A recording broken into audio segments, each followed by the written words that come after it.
Salut, bienvenue. J'espère que tu vas bien.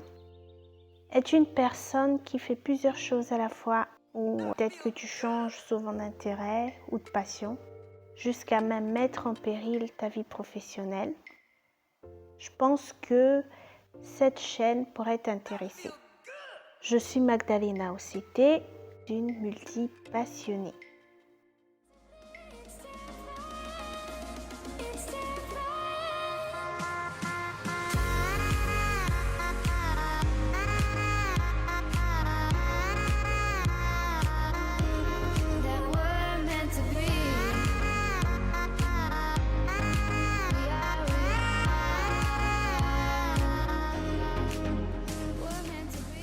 J'ai découvert récemment que si quelqu'un n'arrive pas à se poser sur une carrière ou un métier, il se lasse très vite du nouveau job ou d'une nouvelle passion. Même durant les études, cette personne n'arrive pas à s'accrocher à une seule voie. Cela pourrait dire qu'elle souffre du syndrome de multipassion. En d'autres termes, si tout t'intéresse et que tu as plusieurs activités, cela veut dire que tu es une slasheuse ou un slasher comme moi. Sympa ce terme, hein? Je vous explique qui je suis pour comprendre ce que je veux dire. Tout d'abord, j'ai fait des études de langue moderne et traduction au Royaume-Uni après avoir été une fille au pair pour apprendre l'anglais.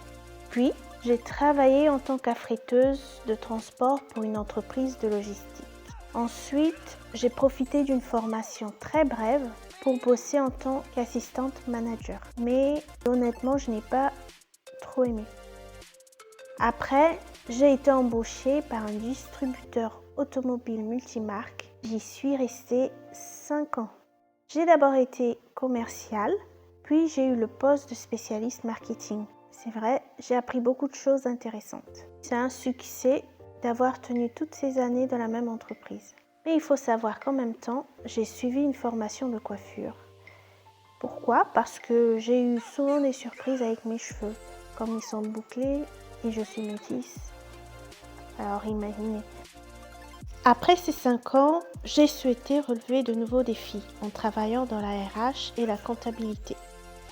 Après ma grossesse et durant mon congé parental, j'ai découvert l'univers du bien-être. J'ai pris des cours de naturopathie et j'ai enchaîné vers le BTS diététique pour savoir ce que la médecine hospitalière préconise. Ce n'est que pendant les examens finaux du BTS que j'ai eu une révélation en découvrant la nutrition fonctionnelle. Un domaine qui associe les deux disciplines et se rapproche le plus à ma philosophie sur notre bien-être et une santé personnalisée. Aider les autres me fait énormément du bien. Je veux que chacun de nous se sente bien dans son corps, qu'on vieillisse le plus longtemps possible tout en se sentant encore jeune à l'intérieur. Vous voyez, mon parcours professionnel est atypique, chargé d'expériences et ma vie personnelle est similaire. Je me suis intéressée à tas de choses, cela continue jusqu'aujourd'hui. Les amis et ma famille le confirmeront. Ils ont du mal à me suivre. J'ai constamment de nouvelles idées que je mets en pratique. Justement, en parlant de ça, faire cette vidéo est une expérience de plus qu'ils découvriront et se demanderont encore ce que j'ai inventé. Vous savez, je me suis souvent sentie seule, bizarre, surtout incomprise. Je me suis souvent demandé comment font les autres pour tenir qu'une seule voie ou une activité tout au long de leur vie, sans que leur curiosité les emmène ailleurs, ni changer leurs habitudes. Je pensais avoir un problème mental, franchement.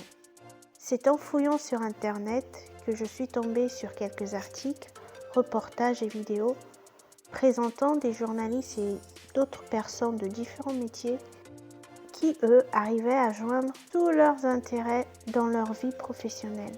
Alors, c'est ce que j'essayerai de faire en partageant cette expérience avec vous.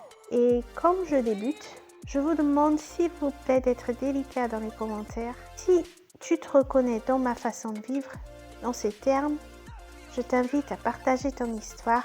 Dis-moi comment tu gères ce trouble. Peut-être que tu me donneras d'autres idées à tester.